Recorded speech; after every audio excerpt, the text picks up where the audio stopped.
Hello student, good morning. हम class 7 की हिंदी पुस्तक का दूसरा लेसन अध्ययन करेंगे। तो आइए देखते हैं।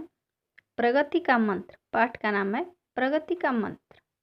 प्रगति का अर्थ होता है विकास। प्रस्तुत पाठ के माध्यम से यह बताने का प्रयत्न किया गया है कि यदि मास्टर जी जैसी सूझबूझ वाले और लगनशील कार्यकर्ता यदि प्रत्येक गांव में हो जाए तो देश का कायाकल्प होते देर न लगे। कहानी कुछ इस प्रकार है। मास्टर हरि प्रसाद जी बड़े ही सरल स्वभाव तथा उच्च आदर्शों वाले व्यक्ति थे।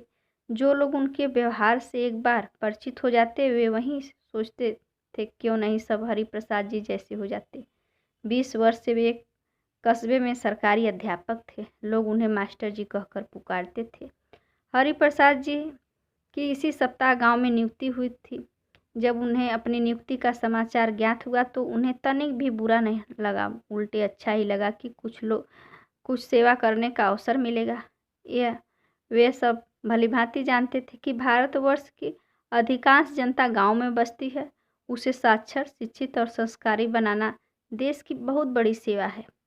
वे गांव में बहुत कुछ करने की क्षमता लेकर आए थे। गांव वालों में प्रायः यह शिकायत होती है कि जो अध्यापक यहाँ आते हैं वे बच्चों को ठीक से पढ़ाते नहीं हैं, अधिकतर छुट्टी पर रहते हैं। पर इस गांव में स्थिति यह है कि अधिकांश माता पिता अपने बच्चों को पढ़ाना नहीं चाहते थे। इसका प्रमुख कारण था गरीबी। गरीबी के कारण वहाँ के छोटे छोटे बच्चे भी काम करते थे, जिससे परिवार को आय होती।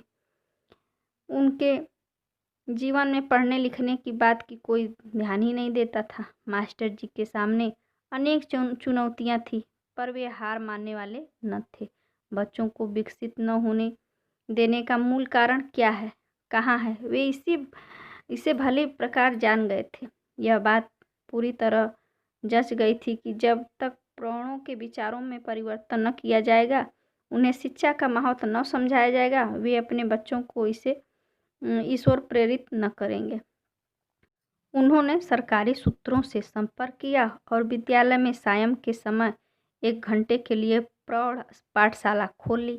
यह समय था जब गांव के युवक व बूढ़े सभी चौपाल में गपशप कर समय बिताते। अब उनके पास खाली समय होता था। मास्टर साहब स्वयं ही 10-12 युवकों को बड़े आग्रह से विद्यालय में बुला लाए। उनका मन तो नहीं था इस निरस्कार में लगने का, परंतु वे मास्टर जी का आदर करते थे, सो विद्यालय में आ बैठे। मास्टर जी उन्हें समझा रहे थे कि यदि थोड़ा बहुत पढ़ लिख जाओगे तो अपने आप चिट्ठी लिख पढ़ सकोगे, अखबार पढ़ सकोगे, खेती के बारे में नई नई जानकारी ले सकोगे। बात 1-2 दिन समझ में आ गई। उन्होंने अपने साथियों को भी समझाया कि शाम का समय नष्ट करने की अपेक्षा 1 घंटा स्कूल में आकर पढ़ लिया जाए तो उससे लाभ ही होगा।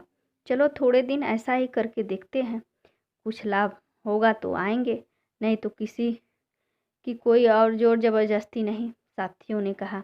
इस प्रकार मास्टर साहब की प्रौढ़ पाठशाला में 5-7 व्यक्ति रात्रि में आने लगे। मास्टर साहब उन्हें केवल अक्षर ज्ञान ही नहीं कराते, अपितु उनके अनेक व्यवहारिक जानकारियां भी पुस्तकों से पढ़कर सुनाते, जैसे गांव में फैली बीमारियों से कैसे बचा जाए, सरकार किसानों की क्या क्या सहायता करती है, स्वस्थ कैसे रहा जा सकता है, आदि आदि। यह जानकर सभी को लगता था कि किताबों में तो बड़ी उपयोगी बातें लिखी रहती। अधिकांश गांव वाले सोचते थे कि नौकरी करने के लिए ही पढ़ाई की ज़रूरत है, पर यह उनका भ्रम सिद्ध हुआ था। अब वे दूसरों को भी इस ओर प्रोत्साहित करने लगे। धीरे धीरे शिक्षार्थियों की संख्या बढ़ने लगी। अब वे अपने बच्चों को पढ़ाने के भी उतने विरुद्ध नहीं रहे थे। मास्टर साहब गांव की समस्या जानते थे। उन्होंने एक और काम किया। स्कूली पढ़ाई के बाद वे 1 घंटा बच्चों को रोके रखते। इस घंटे में वे छोटे छोटे ऐसे काम बच्चों से कराते जिससे उन्हें कुछ पैसे भी मिल सके, और गांव का बनिया हर सप्ताह शहर का चक्कर लगाता था। उससे उनकी रद्दी अखबार मंगवा लिए थे। बच्चे उनके लिफाफे बना देते। अब बनिया जब शहर जाता तो उन्हें बेच जाता। जो पैसे आते अपने अपने काम के हिसाब से सभी बच्चों को लागत निकाल कर दे दिए जाते। इसी प्रकार धीरे धीरे और भी काम प्रारंभ करवा दिए। सुतली की पट्टी, मूछ के आसन, ढाक के पत्तों के दोने पत्तल आदि काम बच्चे बड़ी कुशलता से करने लगे। और जब भी गांव से कोई शहर जाता तो मास्टर जी उसी से कहकर उन्हें बिकवा दिया करते। इससे बच्चे महीने में कुछ रुपया भी कमा लेते थे। इस पर भी यदि कोई अभिभावक अपने बच्चे की पढ़ाई रुकवाता तो मास्टर जी उसके घर जाकर उसे समझाते कि इस समय यह भले ही तुम्हें कम पैसे ला कर दे रहा है, परंतु बड़ा होकर यह तुम्हें सुख देगा। अपने बच्चों के भविष्य पर कुल्हाड़ी न मारो।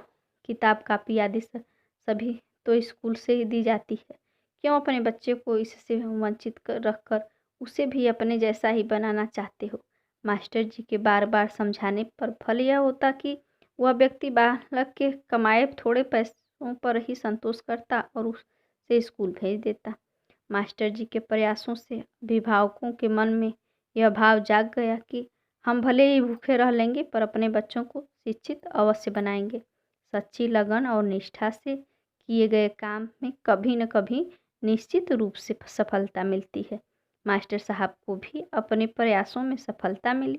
न केवल बालकों में अपितु बड़ों में भी पढ़ने की लगन जग चुकी थी। मास्टर साहब न केवल उन्हें साक्षर बना रहे थे, अपितु अच्छे संस्कार भी दे रहे थे।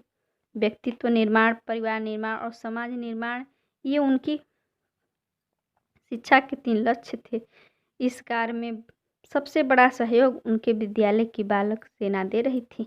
पूरे गांव की सफाई करना, बरसात में गड्ढे भरना आदि अनेक कार्य वह करती थी।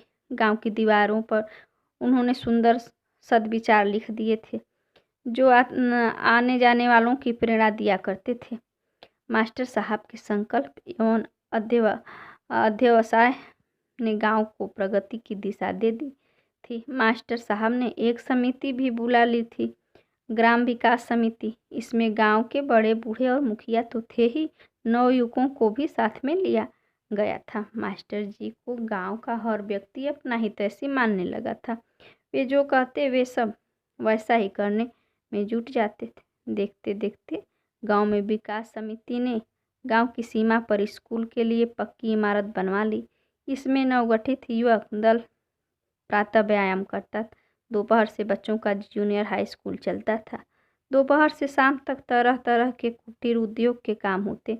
रात्रि भोजन के बाद कुछ भजन, कथा, कीर्तन होता और पौर पाठशाला चलती।